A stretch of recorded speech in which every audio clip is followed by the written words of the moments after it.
Il y a un vampire qui est particulièrement connu dans l'histoire, c'est Dracula. Oui.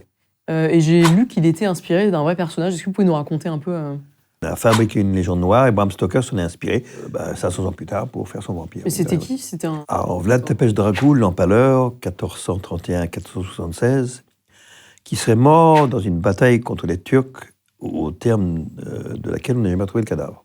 Et donc Vlad l'Empaleur. C'était celui qui a inventé la Roumanie moderne. Il était prince de Valachie. Ok. Il a voulu unifier la Moldavie, la Valachie et la Transylvanie. Ça n'a pas marché. Il est accusé d'avoir empalé des gens. C'est pas lui qui l'a inventé, le pal.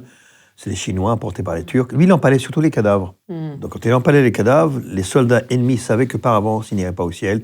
La guerre psychologique. Donc en gros, on l'accuse d'avoir empalé des milliers de personnes vivantes, ce qui prend du temps. Il faut couper le bois, le tailler. Et ce qui ne colle pas avec la réputation de... Comme il n'avait pas beaucoup de soldats, il procédait par escarmouche. Les razzias. Ouais.